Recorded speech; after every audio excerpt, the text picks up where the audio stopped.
They voted me out of my own damn company between the second and third cup of stale conference coffee. No raised voices. No last-minute appeals. Just a scripted, monotone, effective immediately from the board's lawyer and a few averted gazes from the same people who used to pass me a turkey leg every Thanksgiving. My wife, sorry, board member spouse, didn't say a word. She just folded her hands neatly on the table, like she was waiting for a massage appointment, not overseeing the public execution of my life's work. They called it strategic misalignment. Said the company needed a younger, digitally native CEO to take us forward. Never mind I'd taken it from my grease-stained garage floor to national distribution with 4 factories and 300 employees. Never mind they built nothing.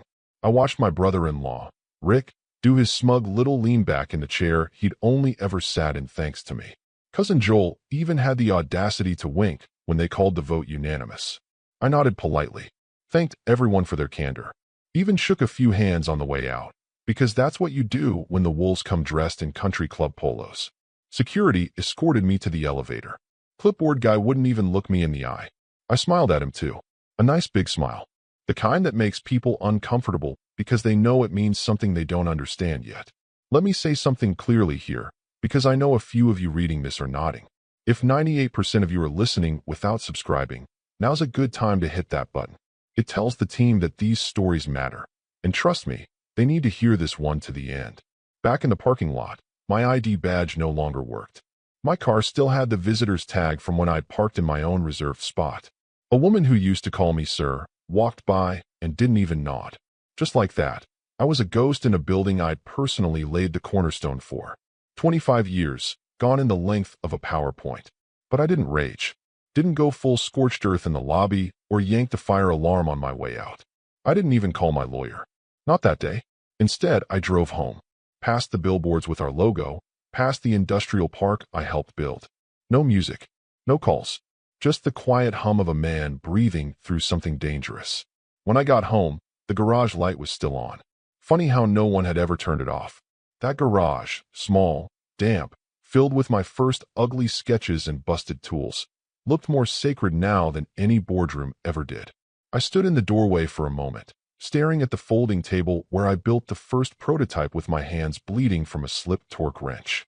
That garage still smelled like sweat and WD-40. It smelled like origin. And origin stories don't end with board votes. I opened the old filing cabinet in the corner. Not the obvious one, the other one. The one with the hidden false bottom that even my wife didn't know about. Inside was a flash drive. I plugged it into the old laptop on the workbench. It took a moment to spin up, the fan coughing like a lifelong smoker. And then I opened the folder marked failsafe protocol. 12 subfolders. 8 legal documents. 3 encrypted contracts. 1 video. I pressed play. And there I was, 2 years younger, talking into the camera. If you're watching this, I said, they did it. They finally thought they were clever enough. Good. That means we're ready. Then I smiled. Same one I gave Rick in the boardroom. The kind that says, you may have taken the wheel, but I cut the brakes months ago. The bourbon tasted like dust. I didn't even like bourbon. Just kept the bottle there out of some nostalgic superstition. A gift from a supplier after we hit our first million in sales. He said, save it for when you feel like you've made it. I guess tonight was close enough. Or maybe it was the opposite. The garage hadn't changed. Same more pegboard with screwdrivers crookedly jammed in, like I'd get to reorganizing someday. Same cracked linoleum tiles that curled at the edges like dead leaves. My first blueprint, drawn on a diner napkin during a manic episode of Caffeine and Hope, still framed in a cheap Walmart frame, thumbtacked into drywall. The wall clock still ran 5 minutes fast, just like I liked it. Funny, I always thought if I got pushed out, I'd cry in here. Scream maybe. Punch a beam. But instead, I stood dead silent, staring at all those ghosts like I'd just come home from a war I wasn't even sure I'd won or lost. Then I saw it, taped to the underside of the shelf above my workbench. A yellowing envelope, almost brittle. My handwriting, scrawled years ago, in case of treason. I opened it with the care of someone disarming a bomb. Inside was a password. Just that. A long, ugly string of characters I'd made intentionally unmemorable. And yet I still remembered it. I dusted off the old laptop, one I'd purpose-built to be offline, air-gapped, never touched by the company network. I opened it. It groaned. The screen flickered once, then booted into a minimalist desktop with a single folder, failsafe protocol, 12 subfolders, each with a date, a code name, and a single instruction document inside. They thought I'd been coasting the last few years, letting them handle the business end. Truth is, I'd been building a shadow playbook the entire time. Not out of paranoia, though I'd lie if I said I didn't start that way, but out of pattern recognition. People don't show you who they are during the good times. They show you when money's on the table. And this family had been slowly sharpening their knives since we hit 8 figures. I clicked the folder labeled Daedalus. Legal structures. LLC registrations from Delaware, Wyoming, even one in Cyprus. A full breakdown of voting shares, clauses I had quietly inserted in contracts they'd rubber-stamped, thinking it was all boilerplate. Clauses that made ownership extremely flexible. And then the gems, 3 video messages from board meetings over the past 18 months. I had recorded them secretly, not because I needed leverage, but because I needed to remember. Every time I questioned if I was being too cynical, too cold, I'd watch Rick smirk when we discussed pay cuts for staff, or Joel's little throat-clearing tick before he lied about quarterly numbers. I walked over to the mirror, still holding the glass. The man in the reflection looked like hell. Gray streaked into his beard, deeper lines under the eyes than he remembered. But the eyes themselves, they weren't tired. They were lit, focused. I raised the glass and said out loud, "Let's see how much you learned without me." Then I drained it, put the glass down, and got to work. I wasn't grieving. I was activating. The day my brother-in-law Joel proudly cut the ribbon on our 3rd regional office, I stood 6 feet behind him, clapping like the loyal patriarch. Cameras flashing, mayor grinning, his stupid laminated name badge slightly crooked. Everyone assumed he was the genius behind the growth. Hell, I let them. I'd long since learned that in a family business, being invisible is a strength if you're willing to play long. 3 years before the vote, I started doing what no one else in that family had the patience or IQ to do: paperwork. Not the kind that gets you applause. The kind that keeps you out of jail or gives you leverage when people forget who signed the checks. I spent months setting up a spider web of holding entities. One in Delaware, because it's Delaware, of course. Another 2 in Wyoming. One in Panama, not because I needed it, but because it had confused the hell out of anyone trying to trace flow. At night, I read tax code the way other people read spy novels. Weekends, I built contracts. Quiet, surgical ones. Every time we raised funds or issued new shares, I diluted myself a bit more, on paper. Let the family bump their percentages. Rick got loud. Joel did interviews. Even my wife started using we instead of he when describing the company's origin. I let them. I encouraged them. What they didn't notice was that I'd been transferring voting rights elsewhere. A trust, Cascade Equities, owned by an LLC, Kaifall Ventures, which I'd quietly placed under the stewardship of a trustee who owed me more than money. And beneath it all, a clause that let me issue a trigger letter reclaiming operational control if certain conditions were met, say, a forced ousting of the founder, for example. They signed off on all of it. Every quarter, I'd bring up minor adjustments and shareholder agreements. They'd skim, click, nod. Joel once approved a 42-page restructuring addendum on his iPhone while mid-conference call about golf course landscaping. Rick was too busy fighting a LinkedIn war with his ex-colleagues from Bain to even open the PDFs. And my wife? She had already begun wearing the language of separation. We have different visions. He's better with early-stage stuff. Let them dream. Let them climb the pyramid while I built the trapdoor beneath it. By the time they voted me out, they thought I owned nothing. Less than 10%, according to the public filings. No blocking power. No veto rights. No board seat. Not even a formal employment contract anymore. What they didn't know, what they never thought to check, was that I still held 48.6% of the company. Not under my name. Not in any form that would ping in their budget dashboards or legal alerts. But in structure? In substance? I was still the goddamn king. I just wore a mask. I remember sitting in the garage that night, sipping a second glass of bourbon, and opening a clean spreadsheet labeled access points. Every document, every override, every protocol to flip control in less than 24 hours. And not to me. That would have been too obvious. No. The next move required a different kind of beast. One they feared more than me. But before I reached out to him, I did one last thing. I opened the shareholder registry from the last board meeting. Cross-referenced each name. Clicked compare with controlling interests. The system returned a single line in green. Cascade Equities, 48.6%, trustee activation eligible. I sat back, smiled, and whispered. They never even looked under the hood. Malcolm Glass. Just saying his name tastes like a threat. The man's a blunt instrument dressed in a Tom Ford suit. Founder of Crooked River Capital, a hedge fund with the warmth of a shark tank and roughly the same ethical code. He tried to acquire us 7 years ago. Sent his guys in smiling. Handed us an offer with a bunch of glossy buzzwords like synergy and agile scale. And I told him to pound sand without even taking the dinner meeting. That's probably why I knew he'd pick up. I didn't call. I didn't text. I sent exactly one email from a clean Proton address I hadn't used in a decade. Subject line: interested in finishing what you started? He replied in 7 minutes. Call me. We spoke after midnight. I was standing barefoot in the garage, a spreadsheet open on one screen, a burner phone pressed to my ear. The bourbon was gone. My voice was steady. I told him the exact number of shares Cascade Equities held. I told him I was ready to sign. But there was a condition. It has to be done overnight. Full transfer. No media, no leaks. NDA with teeth. He laughed the way old wolves do when they catch the scent of fresh blood. You're serious? After all these years, you're giving me the keys. You still want it? I want it, he said. But this would cost you everything. Your name. Your legacy. You realize that. I looked at the black and white family photo hanging above the breaker box. One we took outside our second warehouse. Me in the center. Joel with his fake laugh. Rick holding a baby like it was a coffee mug. My wife looking at me like I was a stepping stone. They buried that legacy already, I said flatly. He went quiet. Just long enough to remind me why I'd always respected him, even while hating his guts. I'll need confirmation of control rights. Clean transfer docs. Trigger clause language. You'll have it in 3 hours. All time-stamped. The trust is primed. The board will wake up owning nothing but stationery. He let out a breath. Not a laugh this time. Something colder. You really want to do this? I already did it. You're just the delivery guy. We ended the call without another word. No fake pleasantries. No handshake emojis. I went back to the laptop and pulled up the encrypted transfer protocols. It felt surgical, like threading a needle through multiple jurisdictions, blindfolded, with gloves on. I started the data handoff. One shell company pinged another. Verification tokens fired. Crypto signatures verified. And slowly, invisibly, my empire passed from my hands into the clutches of a man who'd once told me, "You're talented, but soft.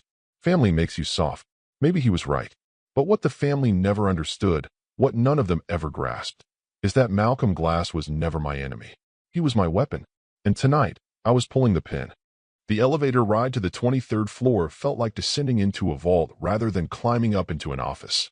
Midnight law firms don't hum with the chaos of daytime litigation. They whisper. The kind of whisper where every syllable could ruin someone's life, and often does. The receptionist was a single guy in his 20s with tired eyes and a badge that simply read Nathan. He barely glanced up as he buzzed me in. Down the hall, one office light glowed amber. Frosted glass, no plaques. Malcolm's guy had rented the place for 6 hours, short-term, off-books, zero digital footprint. No record this meeting ever happened unless you were holding the documents in your hands. And I was. Inside sat 3 men. One lawyer, one notary, one man from Crooked River Capital who introduced himself as Tobias and didn't shake hands. I liked him already. Everything was prearranged. Cascade Equities had issued the transfer directive earlier in the evening. All 48.6% of the firm's shares had been parsed, bundled, and reallocated. The moment I signed the last line of the last document, those shares, my lifeblood, my leverage, my loaded gun, belonged to Crooked River Capital. More specifically, to a holding subsidiary they'd named DRK NXT Holdings. A nice subtle jab at the company's original name, Next Horizon. As I initialed the final page, the notary stamped it with a dull thud that sounded like a coffin lid shutting. Tobias collected the folders, checked each seal, and nodded once. Override codes? He asked. I slid over the USB stick. All embedded. Shareholder control verification, access to the legacy systems, CEO override. System locks at 8:59 a.m. Any attempt to roll back transfers without your key will flag legal escalation. Contingency. If anyone tries to claw this back through Delaware courts, a copy of the family's internal chat logs, including some very creative phrases about minorities, female executives, and certain questionable tax moves, is sitting in escrow with the Intercept. Tobias raised an eyebrow. You really dotted the I's. Wouldn't be here otherwise. We shook hands. Not the friendly kind. The kind you give before a blade goes into someone else's ribs. By 3:20 a.m., I was back in my truck. I sat in the dark garage with the engine off, watching the house stay silent. Upstairs, my wife slept under Egyptian cotton sheets, dreaming whatever people like her dream after destroying the man who made them wealthy. She didn't know yet. None of them did. At 4:45, Malcolm texted a single word. Confirmed. At 5:06, the internal server backup pushed the new board registry live. The timestamp was deliberate. Just early enough that by the time their heads hit their desks and their morning coffee settled, they'd be staring at a screen they no longer recognized. At 6:10, I logged into the backdoor admin panel one last time. Not to interfere, just to watch. A ghost in the system. By 7:30, the East Coast offices were beginning to stir. Early emails. Slack messages. A scheduled Motivation Monday post drafted by Joel, full of platitudes about vision and unity. By sunrise, the company no longer belonged to anyone with my last name. It had been fed, whole and trembling, into the hands of a machine built for acquisition, optimization, and, if necessary, destruction. And not a single soul had noticed. Not yet. A silent revolution had taken place while the world slept. The family thought they'd throw me into the cold. What they didn't see was the door they'd left unlocked, and the predator I'd invited in through it. 9:01 a.m. System access down, the CFO texted. She figured it was a routine hiccup. Maybe the cloud sync was lagging. Maybe the IT intern spilled cold brew on a server again. Nothing a polite Slack ping couldn't fix. She hit refresh twice. Blank screen. She frowned, then tried to access payroll. Access denied. 9:03 a.m. Legal called IT. Straight to voicemail. No response on Teams. The guy who usually posted cat gifs every Monday morning hadn't logged in at all. Odd. They tried his personal number. Nothing. HR had marked him as checked in 30 minutes earlier. 9:05 a.m. Rick, newly crowned CEO, brother-in-law, king of buzzwords and bad ties, was already pacing in his office, Bluetooth in ear, barking about getting ahead of the Q3 narrative, when his dashboard booted him out mid-sentence. He blinked. Clicked again. Permission denied. He laughed to himself. Must be a two-factor issue. Then he looked closer. Access privileges removed. Please contact your administrator. Rick wasn't used to that phrase. Your administrator. He was the administrator. Or so he thought. 9:07 a.m. The corporate lawyer, Michelle, a sharp woman with an even sharper bob cut, logged in from her tablet. She bypassed front-end access and hit the shareholder registry back-end directly, an old habit from when she had to manually double-check filings. She froze. Her eyes moved back and forth across the screen, reading the updated ownership structure once, twice, 3 times like it was written in Sanskrit. Cascade Equities, 0%. Rick Meyer, 0%. Joel Fine, 0%. Crooked River Capital via DRK NXT Holdings, 48.6% controlling interest. Remaining shares dispersed. No block-eligible positions. She sat back in her chair and whispered, "Where did the shares go?" 9:09 a.m. The Slack channels lit up. Anyone else can't access inventory? Why does the admin portal say, "I'm a guest user"? Did we just get acquired? No one answered. Not publicly, anyway. 9:12 a.m. Joel tried calling me. 4 times in a row. Straight to voicemail. Left a panicked message that started with, "Hey, I think something's weird," and ended with, "Call me back right now." I didn't. 9:15 a.m. Malcolm Glass's personal assistant issued an internal press release through the proper legal channels, short and lethal.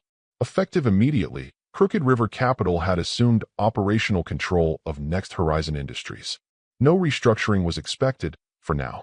A transitional evaluation period would begin immediately under the oversight of DRK NXT Holdings. The document was dated, timestamped, backed by contracts they themselves had signed and had never once read. By 9:20, Rick's LinkedIn profile still read CEO. He stared at the words like they belonged to someone else. At 9:22, Joel threw a stapler across the boardroom. 9:26, my wife texted. "What did you do?" I didn't answer. I was already in the driveway, watching the sun break over the rooftops, sipping coffee from a mug that still had the company logo. I thought about throwing it, smashing it against the wall.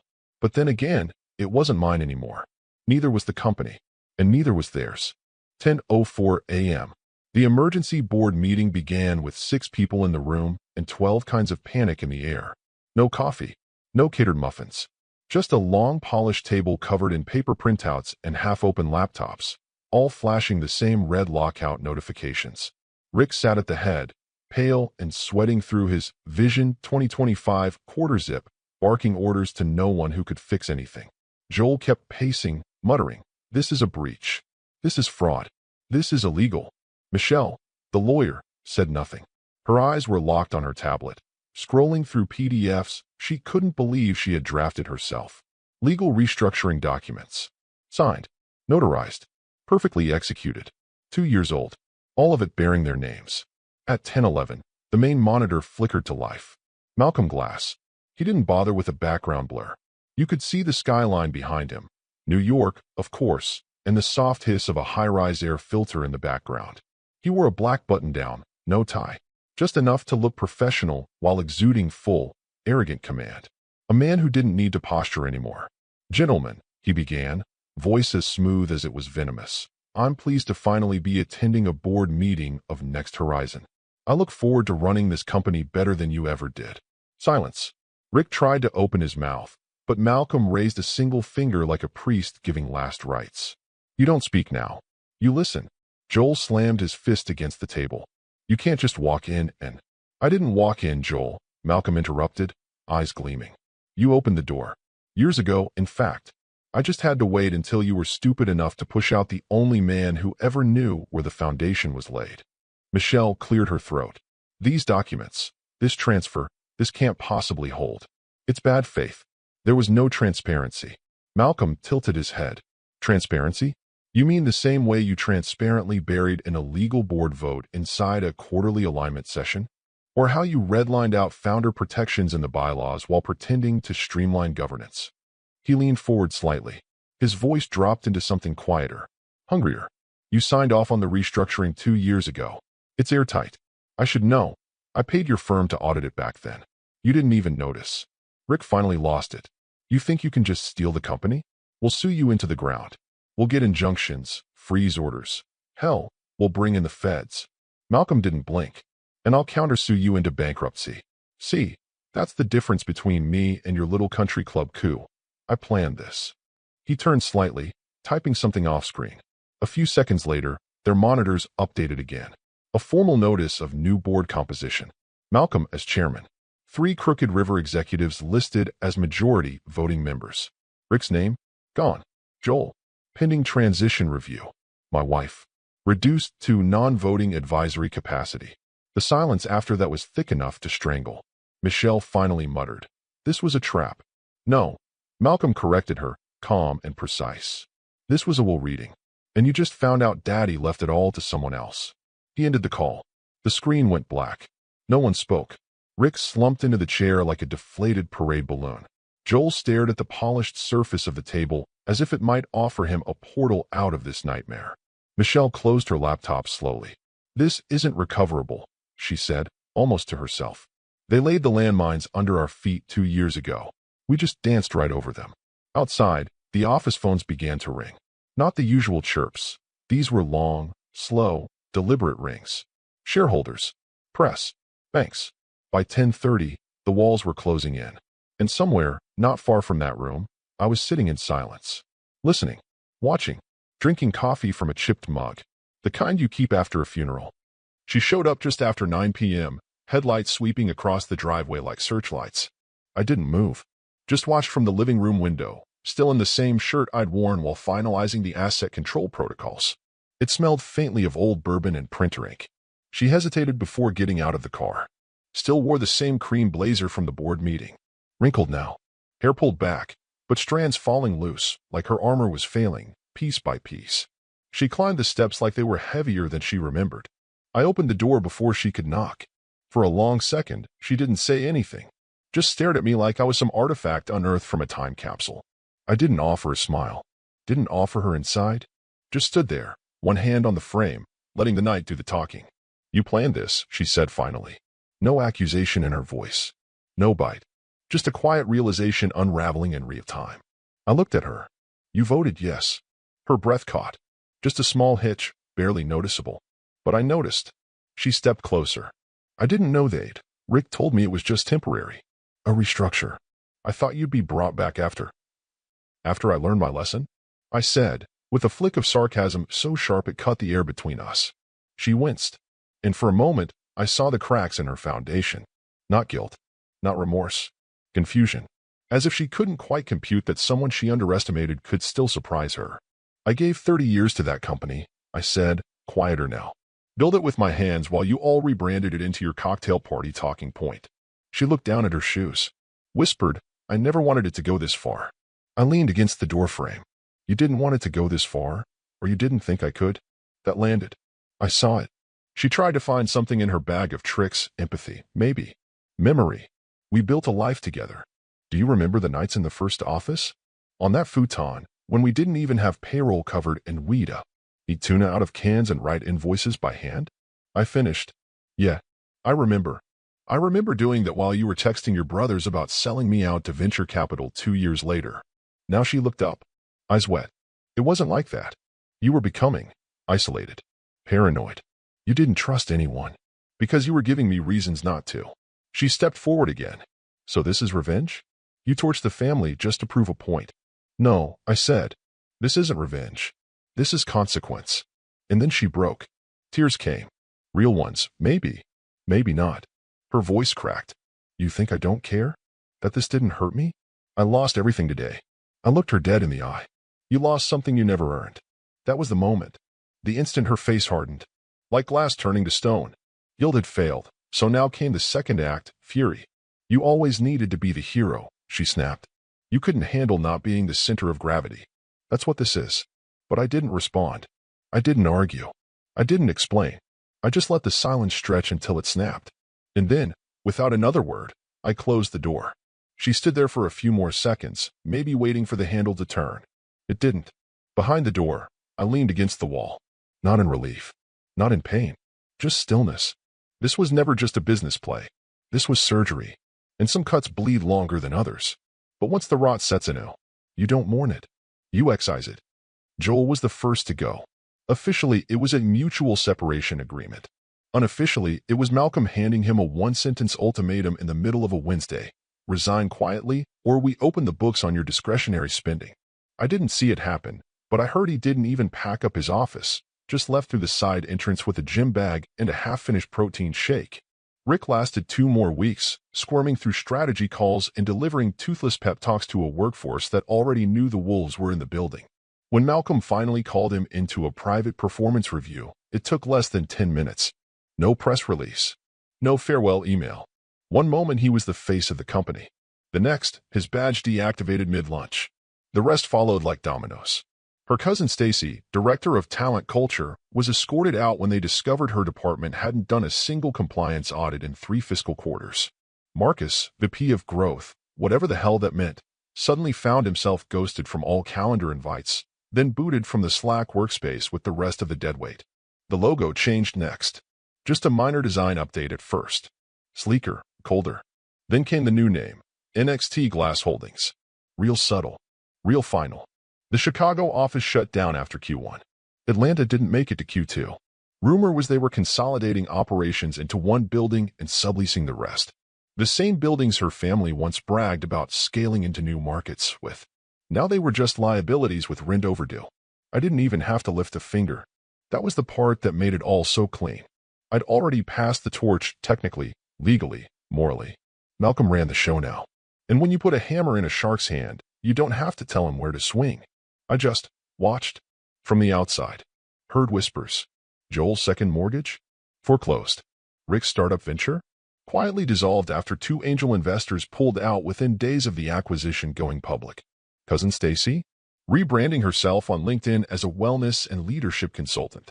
One of those bios that screams desperation wrapped in affirmations. My wife, my estranged wife, filed for separation 3 weeks after the dust settled. Not for love, not for truth. For distance. She thought if she got far enough away from the blast radius, her professional credibility might survive. She even pitched herself to a nonprofit. Got politely declined. No one wanted the stink of it on them. Meanwhile, I spent my days fishing, reading, rewiring the garage into a personal lab. Even bought myself a ridiculous espresso machine just because I never let myself have one when I was CEO. It hissed like a dragon and steamed milk like a locomotive. I named it Joel. Sometimes, people in the industry reached out. A cautious, just checking in, or heard you step down. Any plans? I thanked them, said I was resting, recalibrating, but no one mentioned what really happened. Not out loud, because they didn't have to. They knew. Everyone knew. You could see it in the nervous side eyes at industry events, in the abrupt silence when my name came up. Like I was the ghost of consequence, a man who'd been wronged and didn't scream, just erased. The beauty of it all? My silence was the message. I didn't leak anything, didn't trash anyone in the press. No op-eds, no vengeance speeches, just vacuum. And it ate them alive. Because when you betray a builder, and he burns the blueprint before walking away, you're not left with nothing. You're left with what you built. And if it turns out you never build a damn thing, then all you really have is what you can sell. The ballroom was flooded with the usual suspects. Venture capital clingers, PR slick founders, startup mascots in sneakers pretending to be billionaires. A jazz trio noodled in the corner like they were being paid not to be noticed. I stood near the edge of the bar, sipping a drink I didn't like but couldn't name, watching the crowd try to remember who they were without their LinkedIn titles. 6 weeks since the transfer. 6 weeks since I set a quiet fire that no one could put out. And for the first time in years, I didn't need to shake hands. I didn't need to pitch. I didn't need to matter. I'd already done what I came to do. I was halfway through my drink when I saw him. Michelle's boss. Led counsel for the family board. The same man who drafted the vote that forced me out. Now wearing a tux 2 sizes too tight and a panic sweat too thin to hide. His eyes locked on mine like a deer spotting the edge of a cliff mid-sprint. He stumbled over. No intro. No hello. Just the look of a man haunted by the math that didn't add up. You sold to glass? I let the question hang in the air. Then I sipped my drink. One slow, deliberate motion. And I said it, quiet enough for just him to hear. At 9 a.m., I smiled. His face drained like someone had pulled the plug on his circulatory system. Sheet white. Jaw slack. The lights in the ballroom danced behind him while he stood there frozen, like the ghost of a man who realized the grave had been dug years before he ever picked up a shovel. I walked away without waiting for a response. Some revenge is loud. It bellows, it shouts, it demands attention. But the most effective kind? It's silent, strategic, and absolutely irreversible. What I love about this story isn't the revenge itself, it's how it was done. This was a man who didn't beg, didn't lash out, didn't even yell. He just watched, waited, and pulled a single, silent thread that unraveled everyone who underestimated him. There's something deeply satisfying in that kind of restraint, and terrifying, too.